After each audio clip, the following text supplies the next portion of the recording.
Biocultores, buenas noches, bienvenidos a otra emisión de Bioethics News. Y bueno, como cada lunes tenemos a nuestro querido profesor Pepe Arellano. Pepe, buenas noches. ¿Qué tal? Muy buenas noches a todas y a todos. Gracias nuevamente por acompañarnos en este primer noticiero de bioética en México, porque las noticias merecen ser reflexionadas. Doctora Netza, un privilegio nuevamente. Gracias, Pepe. Pues bueno, tenemos otro invitado, un joven brillante que nos acompaña hoy, el doctor David Rodríguez Arias, doctor en filosofía, y esto les va a encantar, especialista en ética clínica. Entonces seguramente ustedes van a estar felices el día de hoy y que nos acompaña para que comentemos un artículo que por demás interesante que se publicó en The American Journals of Bioethics y que hace alusión a la determinación de la muerte y la autoridad epistémica de los médicos. Creo que ya con el puro título se capta lo interesante que está este paper y que hoy le agradecemos a David que nos acompañe para poder comentar lo propio sobre esta publicación. Estimado David, doctor David Rodríguez Arias desde España nos saluda. Hola, buenas noches, bienvenido a esta tu casa, David. Muchísimas gracias. Buenas noches a vosotros. Estoy feliz de encontrarme con amigos, de volver un poquito a México, aunque sea virtualmente. Y nada, agradecidísimo de vuestro interés, encantado de compartir con todos ustedes la investigación que otros compañeros y yo hemos hecho, así que muy feliz de poder sentirme un poco mexicano hoy. No sé si se fijan que me he puesto una guayabera comprada en México para integrarme. Excelente. Bienvenido. Está preciosa, David. Gracias. Muchísimas gracias por el detalle. Pues, Pepe, ¿qué te parece si comenzamos para que cada minuto que estemos aquí valga? Adelante, Pepe, por favor. Sí, un placer nuevamente darle la bienvenida a David. Hemos coincidido en varios foros a nivel internacional, tanto en Latinoamérica como en España, en México por supuesto. Y el día de hoy, David nos presenta un artículo maravilloso, como lo señalaba la doctora Netza, publicado junto con Alberto Molina Pérez y Gonzalo Díaz Covacho en este 2020. El título es provocador: Determinación de la muerte y autoridad epistémica de los médicos. Uno de los grandes problemas, sin lugar a dudas, en el terreno de la ética, de la bioética, y más, no solamente para la bioética, sino para cualquier campo disciplinario, es justamente el tema de la muerte. En el terreno de la filosofía hay quien dice que el único problema estrictamente filosófico es el tema de la muerte, ya que ahí es donde se abre justamente el sentido de la vida.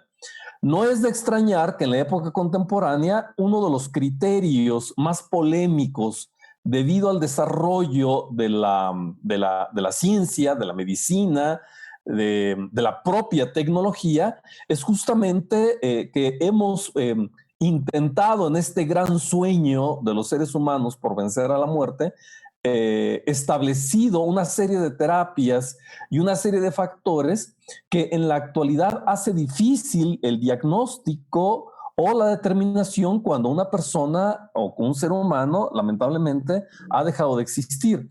Por lo menos existen algunos criterios, 4 criterios, por ahí David me obligó a investigar un poco más para poder entender este maravilloso artículo. Criterios como el más socorrido, que es el cardiopulmonar, esto es cuando ya no hay signos vitales, la cuestión del pulso y la respiración de manera concreta, y la cuestión de la muerte cerebral, entendida como un todo, que fue originalmente propuesto o establecido por Harvard, y otros criterios como la muerte del tronco cerebral, que es, por ejemplo, el criterio establecido por Minnesota, o uno más que es el neocortical, que es esta situación de que la muerte sobreviene cuando no hay conciencia y no hay cognición. El debate está abierto justamente porque a pesar de que se dice o existe un cierto consenso, y lo pongo entre comillas, de que una persona ha fallecido justamente cuando el cerebro ha colapsado, y viene entonces allí el gran debate sobre si la muerte es en realidad o está científicamente sustentado, y que esto tiene derivaciones de carácter ético, en torno a si es un criterio válido clínicamente hablando. Doctor David, fue un privilegio, fue una situación totalmente provocadora el ver el que en el caso mexicano parece ser que no hay discusión sobre si una persona ha dejado de fallecer cuando ya no tiene esta actividad cerebral o cuando clínicamente se dictamina muerte cerebral. Incluso hay quien dice que ni siquiera es correcto hablar de muerte cerebral, simplemente hablar de muerte, punto, se acabó, a lo que vamos, y que no se detienen en las complicaciones y en los dilemas morales que esto enfrenta. Doctor David, ¿pudiera darnos una explicación breve sobre la tesis que está sosteniendo en este artículo? Muy bien. Bueno, Salvador, antes de nada tengo que felicitarte por la síntesis que has hecho de los debates que se han sucedido desde hace ya 50 años sobre el asunto de la muerte cerebral. Tengo que, digamos, para permitirme una mejor comprensión del problema, tengo que hacer una pequeña introducción con unos datos adicionales, ¿no? Habitualmente, cuando una persona está muerta, parece entenderse como una cuestión objetiva. Si una persona con las cualificaciones y los conocimientos necesarios, estas personas suelen ser médicos, profesional sanitario, que conocen bien la fisiología y la biología del cuerpo humano. Cuando una persona con esas cualificaciones, con esas acreditaciones, afirma que un cuerpo humano ha dejado de vivir,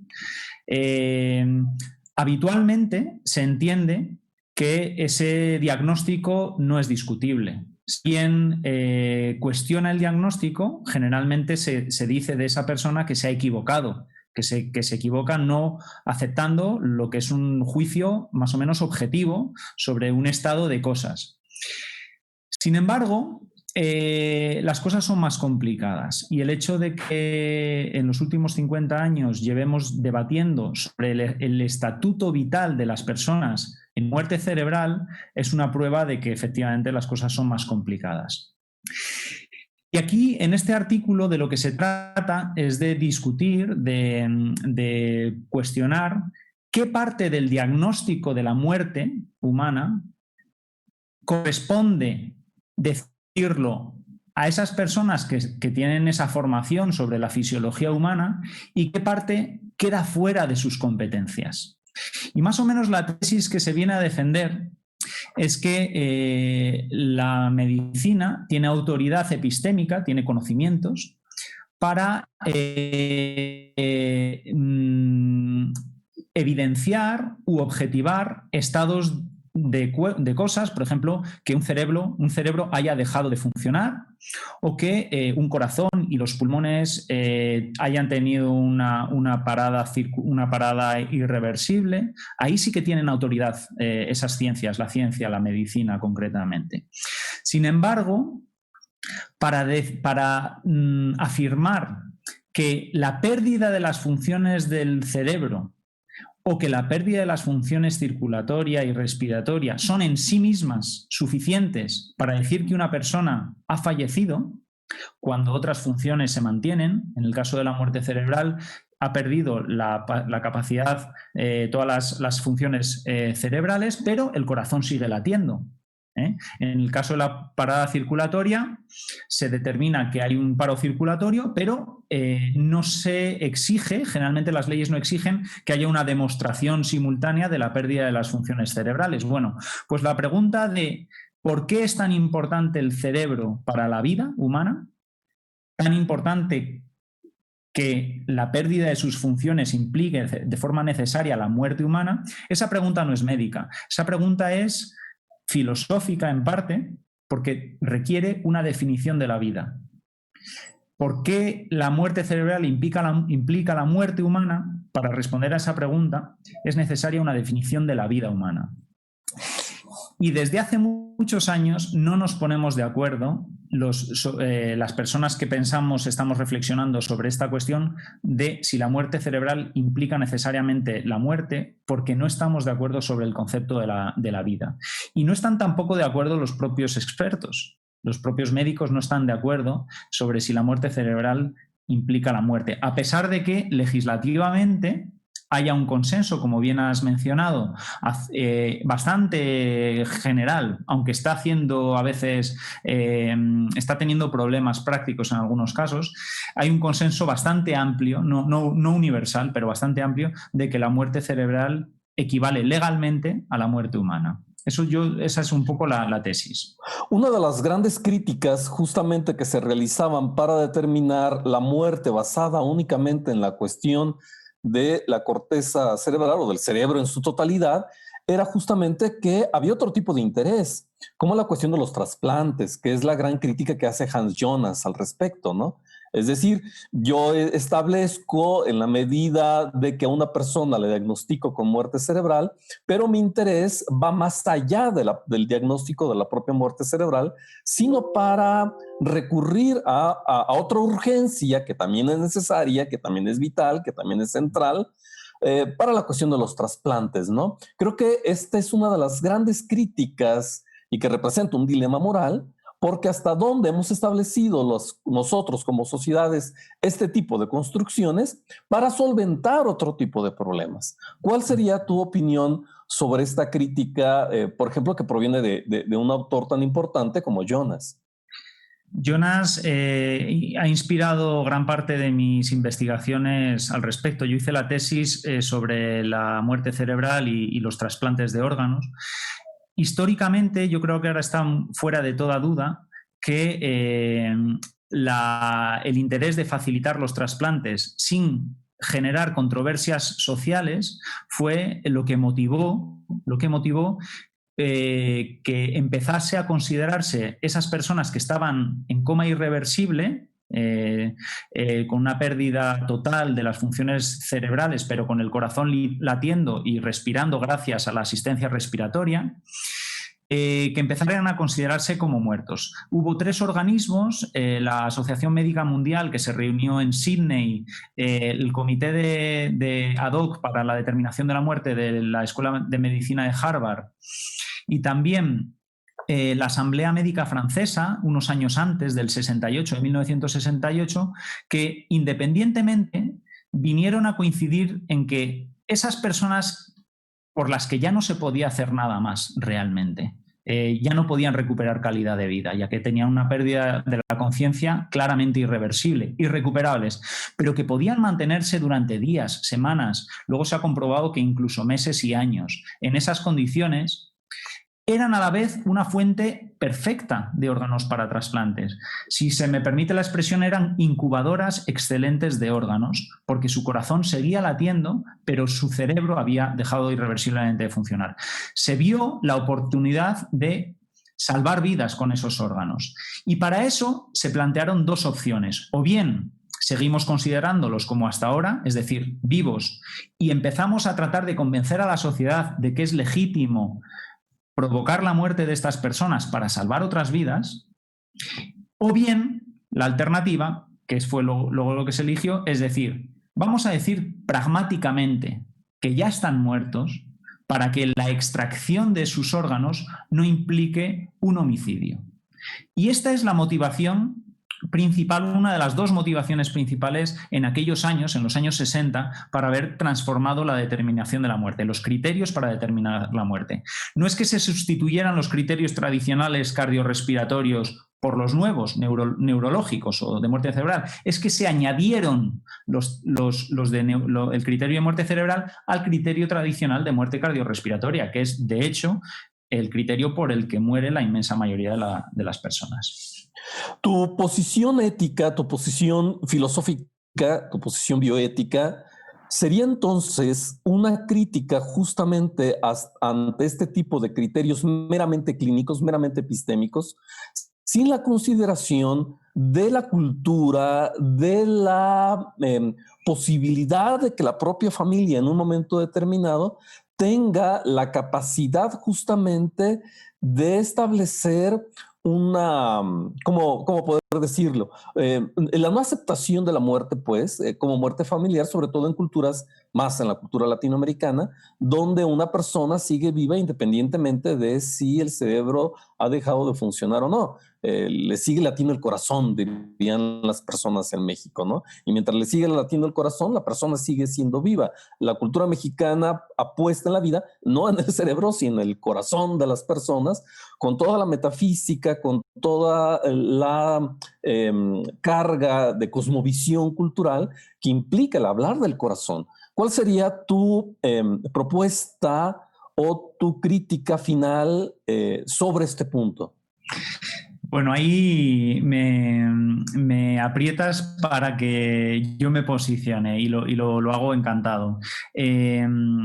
A ver, yo creo realmente que la autoridad que tiene la medicina para asumir que la pérdida irreversible de las funciones del cerebro equivale a la muerte es limitada. No es mayor que la que tenemos cualquier otra persona. Es decir, la definición que tenemos sobre la vida es una cuestión en parte social, religiosa, ética, antropológica, y una visión científica no es más aceptable que otras visiones, sobre todo porque es que las visiones científicas se ha demostrado que tienen incoherencias, incurren en contradicciones también con respecto a la integración del organismo, etcétera. Bueno, no me voy a meter en ese debate, pero que ha sido un debate que ha llevado a los bioeticistas a pronunciarse durante décadas. Pero bueno, de todas formas, yo quiero dejar muy claro que si mis objeciones con respecto a la muerte cerebral no se debe a que yo piense que se dañe a las personas que se encuentran en ese estado. Las personas están irreversiblemente inconscientes.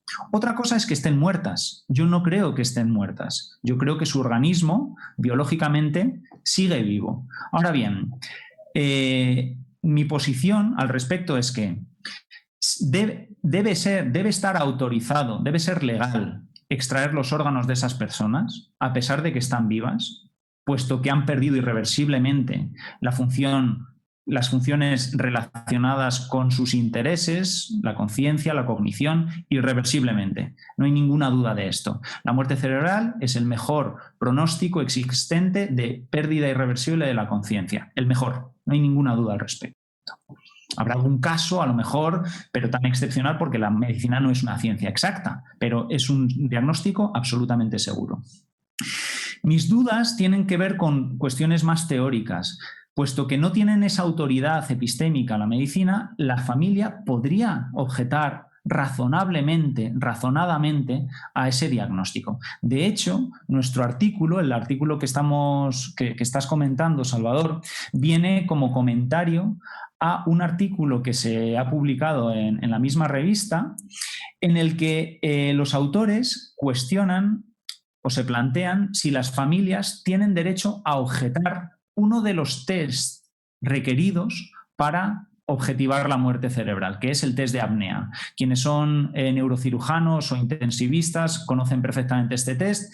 Este test, de lo que se trata es de mostrar que el tallo encefálico, el tronco encefálico, ha perdido sus funciones. Concretamente, las personas, todos los mamíferos cordados, los animales cordados, cuando tenemos una pérdida de oxígeno en nuestra sangre lo suficientemente importante, automáticamente uno de los reflejos que tenemos es el de hacer esto, el de aspirar. Bueno, pues esa función se encarga el tallo encefálico. Y lo que hace este test es reducir la proporción de sangre la proporción de oxígeno en sangre hasta un umbral en el que el tallo ya respondería de esa manera.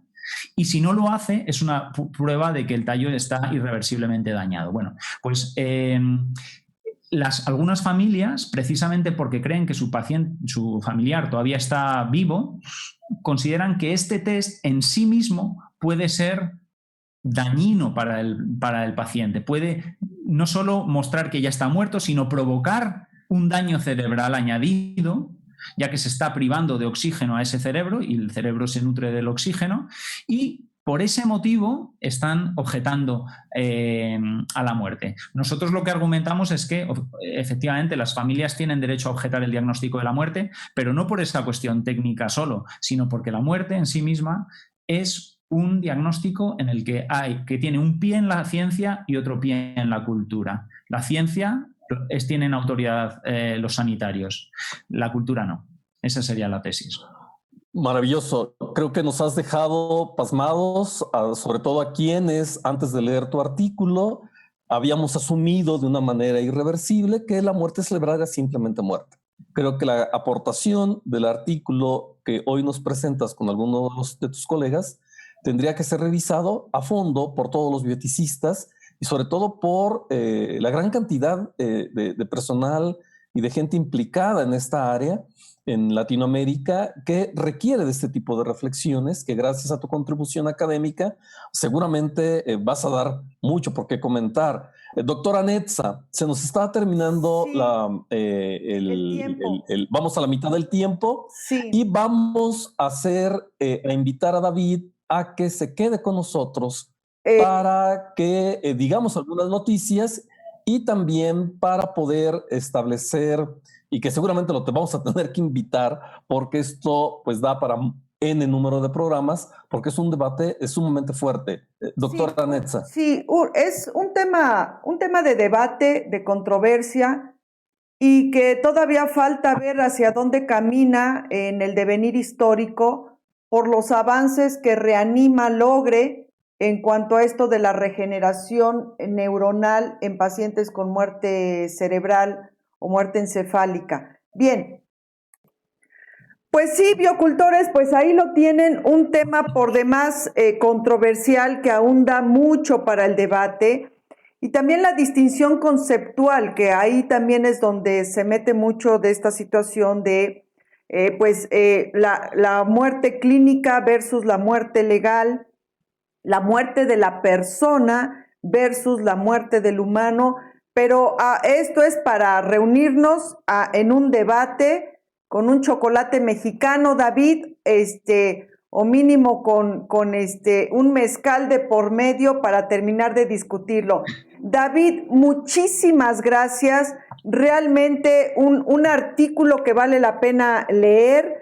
Ahí en la descripción están los datos para poder adquirirlo, biocultores. Y mientras, le vamos a dar las gracias al doctor David Rodríguez Arias por esta espléndida participación y por la generosidad de habernos acompañado hoy para compartir sus conocimientos y su aportación a este tema, que todavía falta mucho para que deje de ser controversial y motivo de debate. David, muchísimas gracias. Por favor, acompáñanos para terminar el noticiero. David.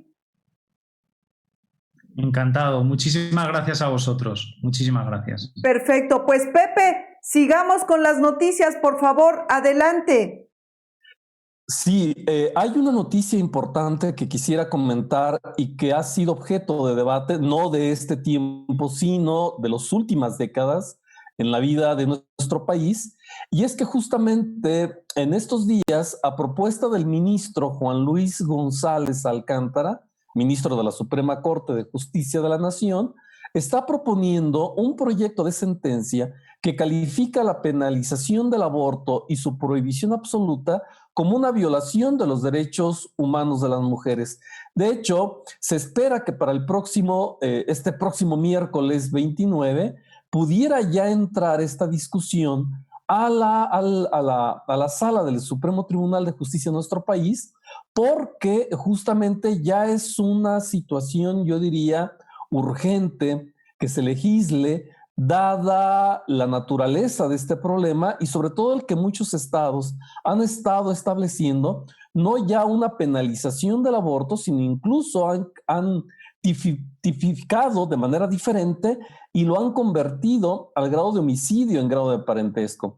Creo que la declaración de este ministro, a decir de él, la prohibición total de la interrupción del embarazo vía tipificación penal, es una barrera que genera la discriminación en contra de las mujeres en relación con el acceso al derecho a la salud.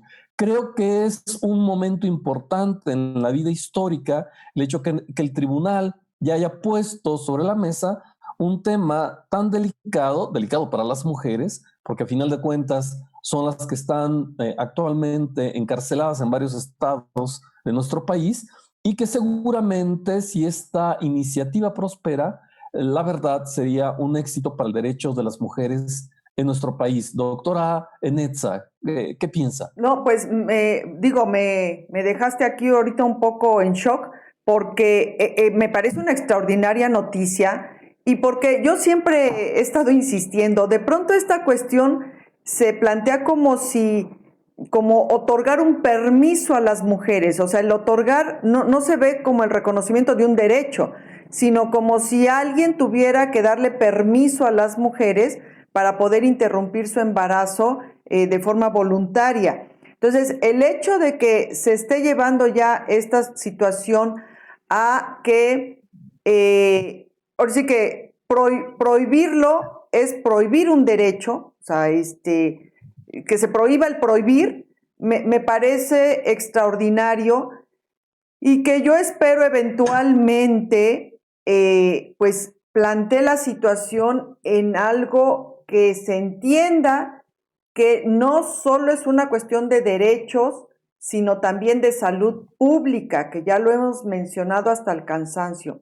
Y fíjate, esta noticia se liga a otra, donde todo lo contrario, donde la Suprema Corte de Estados Unidos emitió una sentencia en contra de la ley de Luisiana que limitaba el acceso al aborto, el famoso June Medical, donde pues lo mismo, o sea, se sigue esta línea de entender que es un derecho, que no es así como un permiso otorgado que alguien otorga, sino es un derecho. Entonces, donde a partir de del June Medical, en el estado de Indiana se derribaron varias restricciones que impedían el acceso de forma fluida a la interrupción voluntaria del embarazo. Entre las restricciones que cayeron a partir de esta sentencia que emitió la Suprema Corte, una de ellas era que los proveedores, o sea, las clínicas que practican los abortos, tenían que mostrarle a la mujer embarazada el ultrasonido donde demostraba o se mostraba al feto y que la dejaran escuchar el latido del corazón del feto y luego esperar 18 horas para abortar, para que se pudiera autorizar el aborto. Esta restricción o esta condicionante más que restricción se acaba de derribar con esta sentencia de la Suprema Corte.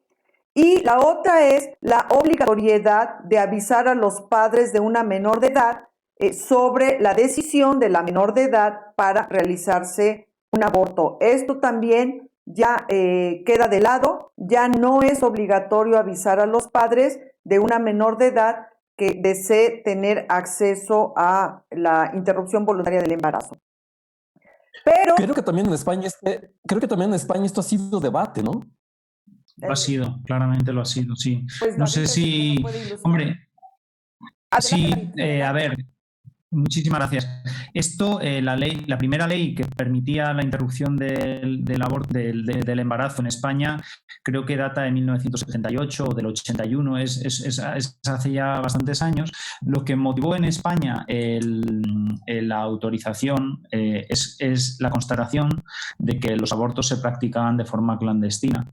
Y eso generaba, por un lado, ilegalidad, o sea, injusticias, porque solo las mujeres que tenían más acceso a abortos más o menos seguros, que podían viajar a lo mejor a Inglaterra, podían acceder a esta práctica.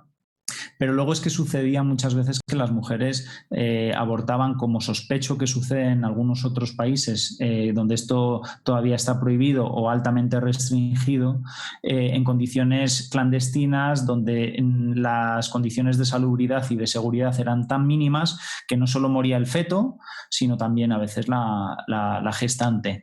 Y yo creo que España no es una excepción en que ha sido uno de los países que ha permitido la interrupción voluntaria del embarazo dentro de ciertas restricciones, no porque todo el mundo se haya puesto de acuerdo en que esto está bien o que sea bueno o que no ha habido un acuerdo general sobre el estatuto del embrión ni nada por el estilo. Se ha llegado a la decisión de que políticamente es una cuestión, como bien ha dicho la doctora Netza, de salud pública y que como sociedad no nos podemos permitir que haya mujeres que acaben falleciendo por esta razón o que haya desigualdades tan flagrantes que permitan que solo las personas ricas pueden acceder a esto porque tienen más facilidades. Yo creo que esas han sido las razones que han acelerado esa despenalización en nuestro país ya hace años, pero sigue habiendo debate, porque las condiciones a partir de las cuales es autorizable la interrupción del embarazo sigue siendo debate. Éticamente es uno de los temas más complejos y más debatidos. Pues esperemos que para el día miércoles de esta semana esto va a entrar a debate muy fuerte seguramente en México ante esta iniciativa de la Suprema Corte de Justicia de la Nación. ¿Qué otras noticias nos tienes, doctora Netza? Pues estaremos al pendiente, Pepe, porque yo creo que la resolución que se dé de lo que tú nos estás comentando va a ser capital, va a ser un verdadero golpe a la lucha por el acceso a estos derechos, y yo creo que hay que estar muy, muy al pendiente qué resolución sale de ahí. Bueno, pues simplemente redondeo lo que ustedes están comentando y con esto terminamos la emisión de hoy, porque desgraciadamente, pues así como está la lucha porque las mujeres tengan acceso a estos derechos y el problema de salud pública pues tenga ciertos paliativos, pues también está la lucha por ver qué inventar para que las mujeres no tengan acceso a estos derechos. Y entonces, a raíz de la sentencia que comentaba de la Suprema Corte en Estados Unidos, bueno, pues ahora se estableció el criterio de que, por el otro lado, se establece el criterio en algunos estados, especialmente en Mississippi y Tennessee, donde se prohíbe el aborto o la interrupción voluntaria del embarazo una vez que se detecte el latido cardíaco. O sea, si ya hay actividad cardíaca, no se puede permitir que las mujeres aborten. Entonces, bueno, como bien comentaba David, esto es todavía una lucha bastante descarnada en cómo permitir el acceso a este derecho y cómo prohibirlo. O sea, por un lado está lo que se logra y por el otro la creatividad dando para ver qué criterios establecer para prohibirlo. Pero bueno, ahí está y simplemente hay que estar al pendiente de lo que va surgiendo, pero entre lo que me comentas, Pepe, y el June Medical que se está dando en Estados Unidos, yo creo, me parece, va a haber cambios capitales, no solo a nivel social, sino también a nivel legislativo, con respecto a este derecho, y no nos vamos a cansar de decir que es un derecho de la interrupción voluntaria del embarazo. Pues, biocultores, llegamos al final. Como ya nos estamos acostumbrando a estas excelentes participaciones de estos extraordinarios invitados, jóvenes brillantes, los clásicos, en fin, realmente lo malo es cuando ya no estemos tú y yo, Pepe, la vara nos las están dejando altísima, entonces cuando nada más estemos tú y yo, Pepe, vamos a sufrir, porque nos estamos acostumbrando a estos verdaderos festines bioéticos con estos extraordinarios invitados. Entonces, Pepe, vamos a sufrir cuando tú y yo estemos solos.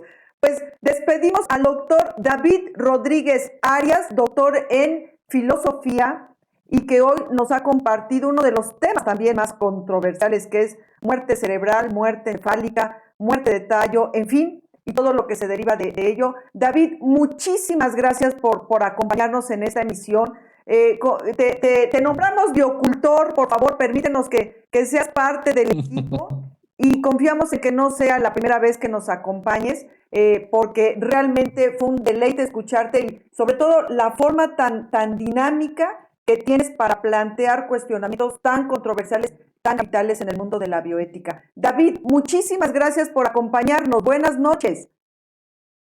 Muchísimas gracias a todos. Felicidades por vuestro programa. Gracias también a mis compañeros de artículo por haberme permitido haber llevado a cabo este trabajo. Y nada, feliz de estar en México. Así se siente México en la piel, un poquito. Y estar con todos ustedes más veces viendo este fabuloso programa. Muchísimas gracias. Gracias, David. Pepe, nos despedimos. Pepe. Muchísimas gracias. Buenas noches a todas y a todos, porque las noticias en bioética merecen ser reflexionadas. Así es, Pepe, y porque si no, solo es transmisión. Gracias, biocultores. Los esperamos el próximo lunes. Y recuerden, por el bienestar de todos, cultivemos bioética. Gracias. Nos vemos.